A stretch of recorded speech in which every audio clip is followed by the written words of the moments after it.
Get the Austin Edge, live and local. Good day, Austin. That's right. Happy New Year's Eve to you. It is Friday, December 31st. We are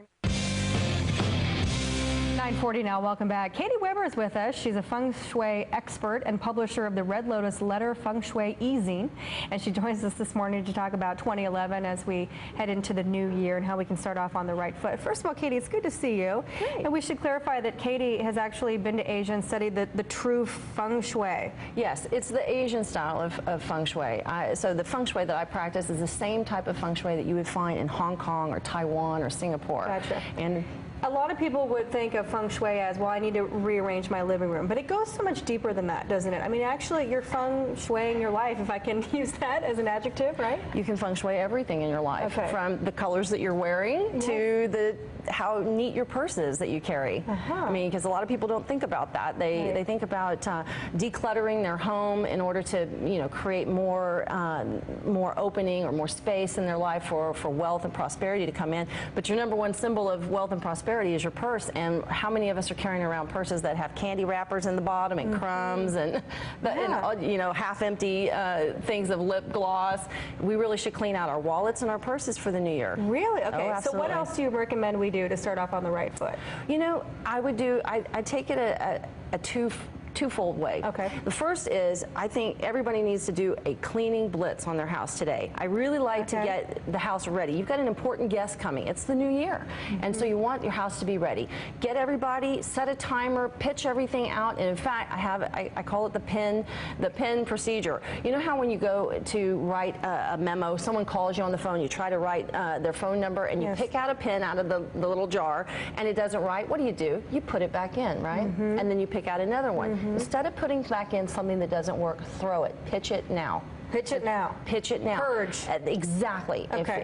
And do that every time. If you got a half-empty thing of peanut butter, or just 3 tablespoons left of jam in the refrigerator, throw it out. Go through the house, do a blitz, clean up, new fresh towels, new sheets, take the trash out. Just do a blitz, and then bring in new flowers, a new plant, some champagne. Fill up your fruit bowl with citrus, especially oranges. Oranges represent gold, and we want lots of oranges. And a fun thing to do with the kids at the New Year is to roll oranges into the front door, because it symbolizes rolling gold into your house. Ah, okay. And it's fun.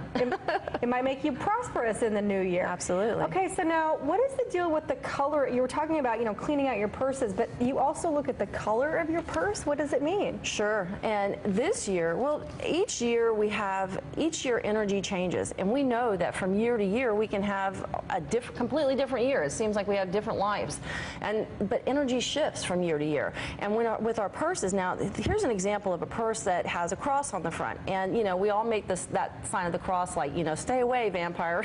Right. Well, that tells money, stay away. So avoid red purses, and this year instead go for a blue purse, and go for one that just looks prosperous and is neat and clean, because that's your symbol of money. Interesting. Okay. And blue wallets this year. Blue. So is that connected to like the water and the water sign? Water is wealth. Water is wealth in this new year. Absolutely. So maybe if you're thinking about going on a vacation, you want to go to the beach? Absolutely. Beach, the lake, anytime you have a chance to be around water, that's a helpful thing. It's going to keep everybody calm, because we have a little bit of an energy for arguing, and the water will soothe that energy, so that we don't bicker so much. So as a whole, how does 2011 look according to feng shui? Oh boy, we've got some really good stuff, especially for women this year. Oh, good. And women, and particularly business, if they'll get out and market, do speaking, promote, write, really work on PR and advertising,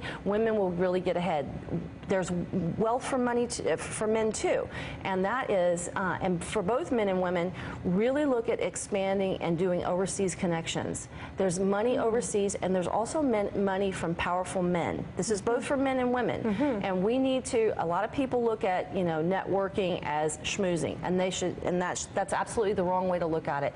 There are people that can help you get ahead. We need to. Those are the who you know people. We need to get to know more who you know men, and so men this year are going to be the source of opportunity for us. So we should really look out for those type of men who can help promote us. Interesting. Got to tap into that. Yeah. Okay, so and in terms of the Eastern philosophy and feng shui, it's more about money. I mean, you were kind of explaining a little bit. Well, feng shui in Asia, it is all about money. It's about business. In fact, most businesses will not begin the new year without having a feng shui master come in and look at their business, make sure that everybody is where they need to be seated, because CEOs and business owners need to be in locations that represent authority, power, prestige, and then there are certain portions from year to year that will change. The energy will shift. And so there's not a business in China or in Asia that will not have a feng shui master come in and take a look at them, because they want to make sure that their business is going to be as prosperous and as profitable as it can be. And there was a really good article about it in the Wall Street Journal just a couple of weeks ago. I'll have to check that out. Yeah. Well, thank you so much for being with us. That was really interesting. We appreciate it. And Happy New Year to you. Thank you. Happy New Year. We have the whole blue thing going do. on. Coincidence? I think not. All right, still ahead.